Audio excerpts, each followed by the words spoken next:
कर दिया है, वहां पर बम गिर गए हैं और ये कह रहे हैं फिल्म बनाए। तो सवाल है कि दिखाएंगे किसको? मसूद अजहर को रोते हुए, वो एयरबेस पर इतने बड़े बड़े गड्ढे होते हुए। मीडिया कह रहा है जो प्रेसिडेंट ट्रंप आपके चहेते जो एक सपोर्टर हैं, मोदी साहब। पांडे जी भाई, मैं आपको कहना चाहता हूं कि हम हिंदुस्तानी लोग ना बड़े बेदर्द हो गए हैं। सुने आप, हम बड़े बेदिल और जालिम हो गए हैं। अभी ऑपरेशन सिंदूर के जख्म इतने हरे हैं, उसके बावजूद आपने धुरंधर फिल्म के गोला मार दिया पाकिस्तान के ऊपर। देखिए कितने तिलमिला रहे हैं, बौखला गए, फिल्म के नाम पे बौखला गए। और हम जो दिखा रहे हैं, जो कर्नल साहिबा बता रही थी, बिल्कुल ये पाकिस्तान के साथ कैसे लड़ रहा है, और पहली बार नहीं लड़ रहा है। 1971 की बोलिए, इनके 1 लाख फौजियों ने अपनी पतलूनें उतार के, अपनी बेल्टें उतार के ढाका के अंदर कैसे सरेंडर कर दिया था। याद रखिएगा, उसके ऊपर जो फिल्म बनी है वो भी देख लीजिएगा, किस तरह से आपके जो आका है ना अमेरिका, अपना 7th फ्लीट भेजा था, उसके बावजूद आधे रास्ते से वापस चला गया था। ये याद रखिएगा।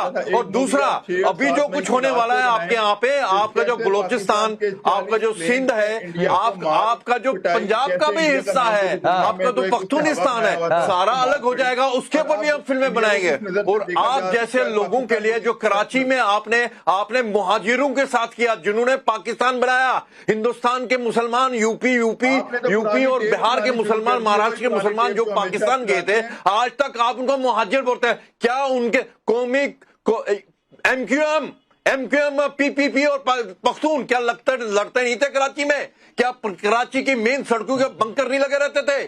क्या आपने दाऊद को वहां पे बैठने के लिए इजाजत जब दी थी, दाऊद ने जब वहां पे कब्जा जमाना शुरू कर दिया था, क्या आपके वहां के जो गैंगस्टर थे उनसे लड़ा नहीं था? और आप सुनिए, आपने जो करदार किया ना इलियास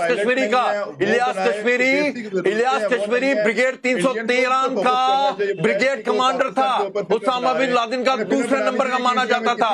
वो हिंदुस्तान के अंदर LOC पास करके हमारे फौजियों के सर काट के ले जाता था पाकिस्तान। अच्छा, मैं आगे बढ़ूं ललित भाई, आपको भी रोकता हूं। मैं जरा मुफ्ती खान पर जाऊं, फिर उसके बाद इश्का और उजमा करदर आपके पास आ रहा हूं। मुफ्ती खान भाई, इसमें एक किरदार जिसकी सबसे ज्यादा चर्चा हो रही है, अक्षय खन्ना ने जिसका रोल प्ले किया है, रहमान डकैत का। फिल्म में कहा गया ये शेरे बलूच का भी इस्तेमाल किया। अच्छा, शेरे बलूच इस्तेमाल भी हुआ, और रहमान किस तरीके से ISI के हाथों में कठपुतली बन गया, और आर्म्स किस तरीके से अफगानिस्तान से लाए गए, और फिर की हमारी पोल पट्टी न खुले। लेकिन आगे किसको किया? 26/11 में अजमल कसाब को, जिस अजमल कसाब के घर तक पाकिस्तान का ही एक न्यूज चैनल पहुंच गया।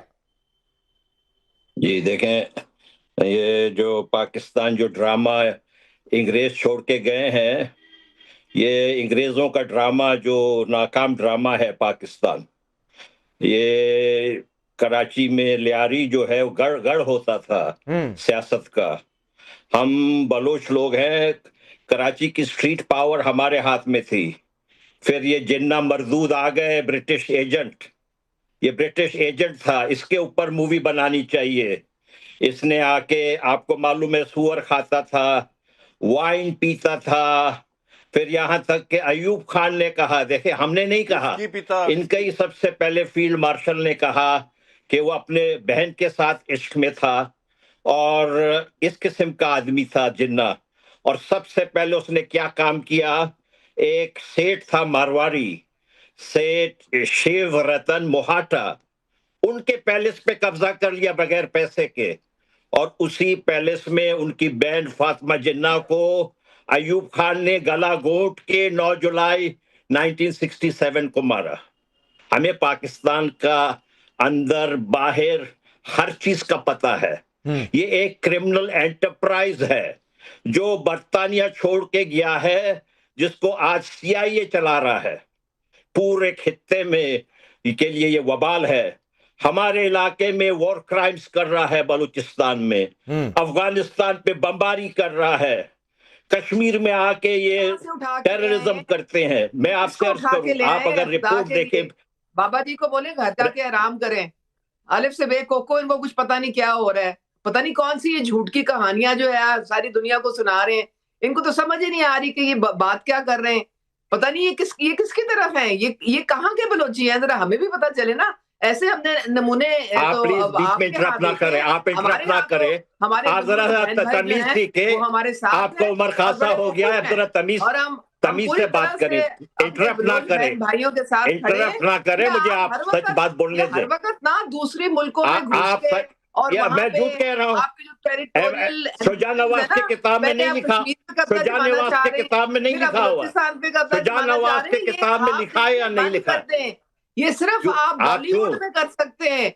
ये बॉलीवुड ही है जो आप लोगों को खुश रखता है, क्योंकि आप हकीकत में तो अच्छा मैडम उजमा करदार जी, मैं आता हूं मुफ्ती खान आपके पास। उजमा करदार, उजमा जी सुनिए, आप कह रही है बॉलीवुड हमें खुश रखता है। 1971 में बांग्लादेश बना तो किसने खुश किया हिंदुस्तान को? मैं आपसे कहता हूं 1971 में बांग्लादेश बना, इस ग्लोब पर एक नया मुल्क आ गया, तो किसने खुश किया हिंदुस्तान को? 92,000 मोर देन 92,000 सोल्जर्स ने पाकिस्तान के सरेंडर कर दिया। किसने खुश किया हिंदुस्तान को? 1965 की जंग में लाहौर तक पहुंच गए भारतीय सैनिक। किसने खुश किया? ये तो तारीखी है। जो मुफ्ती भानी के साथ मिली थी, ये सारी साजिश जो है किसने खुश किया? कौन किसके साथ मिला था छोड़ दीजिए पहले, मैं कह रहा हूं किसने किसको खुश किया? भारतीय सेना ने हिंदुस्तान को खुश किया, पाकिस्तान के 2 टुकड़े करके। आपने उनकी 92,000 सैनिकों की पतलूनें उतरवाकर भारतीय सेना ने करोड़ों भारतीयों को खुश किया। आपका किया धरा, सब आपका किया धरा था। आपकी 2.5 लाख फौज क्या कर रही थी वहां पे? आप लोगों ने ये पूरी प्लानिंग के साथ जो है ये अटैक किया था। प्लानिंग के साथ किया था, किया ही था। नहीं ललित, मैं इसका 30 सेकंड दीजिए। ललित अंबरदार वजह से ये कह रही है भारत ने किया था। अरे 71 में हमने टुकड़े किए थे, किया ही था। 92,000 सैनिकों का सरेंडर करवाया था।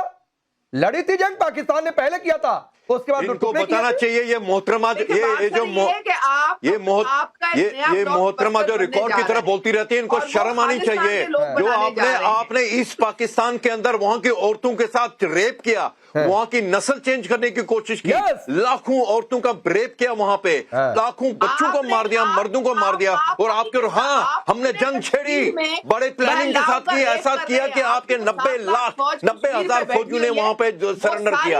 ये तो हमने बेवकूफी की। आपके वो 1 लाख फौजियों को वॉर क्रिमिनल्स की तरह ट्रीट करना चाहिए था, फांसी पे चढ़ाना चाहिए था। ऐसी बेदर्दी के साथ आपने अपने मुसलमान पाकिस्तानियों के साथ जुल्म किया था इस पाकिस्तान में। और सुनिए, अकबर बुख्ती कौन है? अकबर बुख्ती के साथ क्या किया था आपने?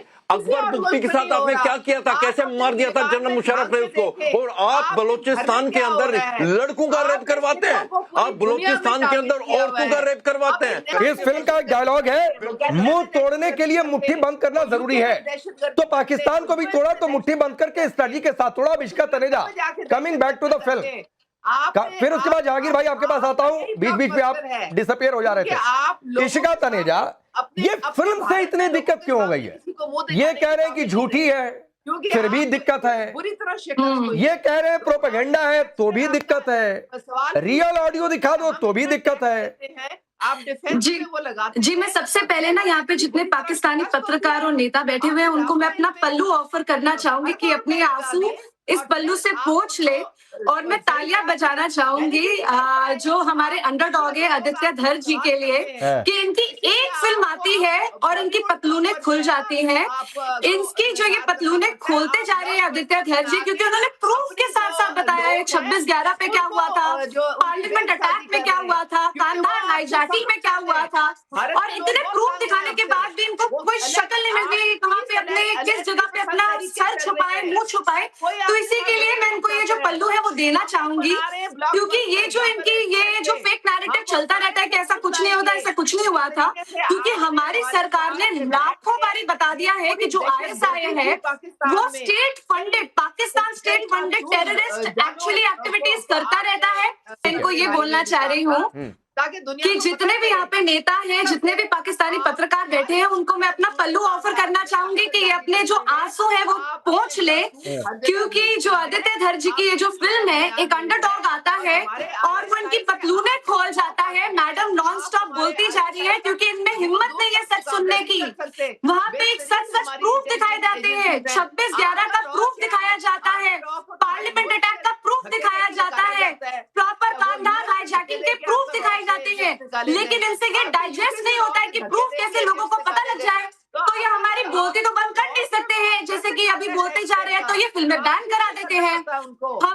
लाखों बारी प्रूफ दिया है कि ISI Pakistani state funded terrorist organisation है, कोई खुफिया ऑर्गेनाइजेशन नहीं है।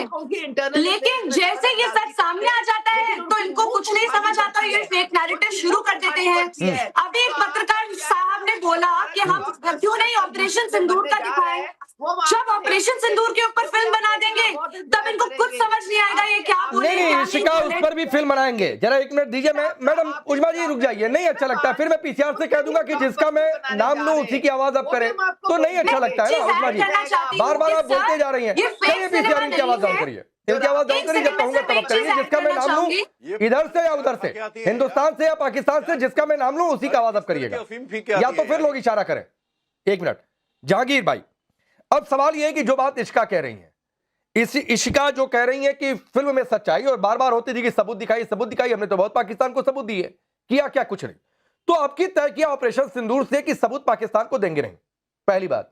दूसरी बात है कि सबूत अब पब्लिक भी करेंगे, जो इस फिल्म में कर दिया गया है 26/11 में जो वहां पर आईएसआई का हैंडलर बैठा हुआ था उसकी, और यहां पर आतंकियों से बातचीत, वो भी इस फिल्म में पब्लिक की गई है, रियल ऑडियो पब्लिक की गई है। पाकिस्तान कुछ करे ना करे अब हमें उससे कोई फर्क भी नहीं पड़ता है। लेकिन मैं फिर पूछ रहा हूं कि एक फिल्म से रहमान डकैत की सच्चाई सामने आ गई, रहमान डकैत के बहाने पूरा नेक्सस सामने आ गया, किस बात से दिक्कत हो रही है? जबकि पाकिस्तान में तो बहुत सारे लोग हैं जो फिल्म को पसंद कर रहे हैं। अच्छा, सबसे पहले तो धन्यवाद आपका और आपकी टीम का। और इसका सवाल थोड़ा सा मैं मोल्ड करके दूंगा कि देखें, यहाँ पे जो है पहले तो सारे सिविलाइज लोग बैठे हुए हैं, चाहे पाकिस्तान की तरफ से हो या आपकी तरफ से हो, तो मैं तू मैं और दूसरे अल्फाज से मैं थोड़ा सा बचता हूँ। आपको भी शायद पता है, तो मैं थोड़ा सा बेकूना। अगर किसी ने बुरा लफ्ज कहा तो मैं उसके लिए जो है एक्सक्यूज करता हूँ। अच्छा, दूसरी बात ये कि देखें, रियल फैक्ट्स ये हैं कि बलूचिस्तान और लियारी के जो मामलात हैं उसमें आपने बड़े अच्छे तरीके से देखा है, मैं इसको इस तरीके से देखूंगा। उसका बैकएंड ये है कि कुलभूषण यादव अभी हमारे पास है और इस फिल्म में ये एक्सेप्ट कर रहे हैं। अगर फिल्म को एक दूसरे एंड से देखा जाए तो आप एक्सेप्ट कर रहे हैं कि जो बलूचिस्तान में इन्फिल्ट्रेशन हो रही है वो इंडिया की फॉरेन फंडिंग से हो रही है, ये तो एक्सेप्ट किया जा रहा है। मैडम भी इस चीज को करेंगी, और शायद जो भी प्रूडेंट माइंड आपके टीवी चैनल को देख रहे हैं या आपकी टीम में है वो इसको एक्सेप्ट करेंगे।